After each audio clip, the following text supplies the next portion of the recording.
Productivity advice isn't failing you. It's just not designed for the moment when you actually need it. That's why it works for a few days, maybe a week, and then suddenly it doesn't. And this is where it breaks. The problem isn't the system. It's when you're trying to use it. And once you see this, everything changes. Because you've tried this. You've had the planner, the system, the new approach. You set everything up perfectly. Clear plan, clean system. You know exactly what to do. And for a moment, it works. You feel focused, in control, like you've figured it out. And then you sit down and you don't start. You feel overwhelmed or tired or unsure where to start. And suddenly the system is still there, but you can't use it. So you fall out of it. You stop following it. You avoid the things that really matter. And then you think, I just need more discipline. But this is where most people get it wrong, because discipline isn't what's breaking. Something else is. All of it assumes something that isn't true, that you're clear, that you're focused, that you're ready to act. But that's not how your days actually work. And this is the real problem. Your ability to act changes based on your state. When things feel clear, you move. When they don't, you stall. But when you're overwhelmed, your brain does something else. It protects you. It avoids unclear tasks. It delays heavy tasks. It pulls you toward easier options, not because you're lazy, but because your nervous system is overloaded. So the issue isn't how do I become more productive? Instead, it's how do I work when I don't feel capable? And this is exactly where standard advice breaks, because it tells you to push harder,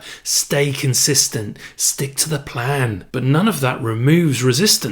This is the part I had to learn the hard way. I built the perfect system. Everything looked right. Everything was ready, and I still couldn't execute. Not because I didn't know what to do, but because I couldn't bring myself to do it. And that was the moment everything clicked. I didn't need a better system. I needed a way to act inside the spiral. That's what makes the momentum reset method different. It doesn't try to prevent overwhelm. It assumes it will happen and gives you a way to move through it. Because this is the gap most people fall into. They think, if I just get organized enough, I won't feel like this again. But you will. Everyone does. The difference is whether you have a way to respond to it. That's why the momentum reset method isn't about managing time. It's about managing your cognitive and emotional state so action becomes possible again, even on your worst days. This is exactly the gap I had to solve. Not how to plan better, but how to act when everything feels heavy. So what actually changes? It starts with state, not structure. So instead of asking, what should I do? It asks, what state am I in right now? Because that determines what's possible. And this can change everything. It reduces resistance before action. So instead of pushing through tasks, it makes them easier to engage with,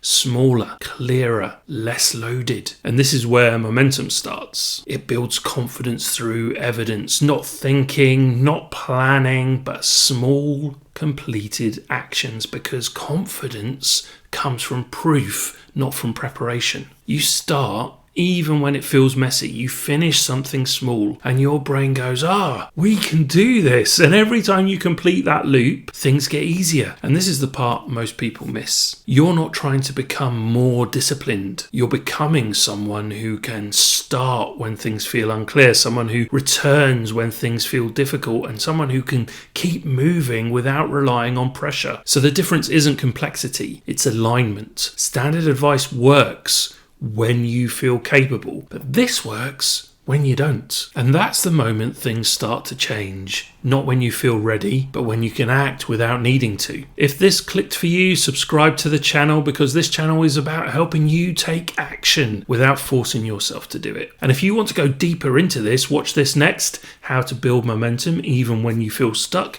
because this is where most people go wrong next. They understand the idea, but they don't know how to build it.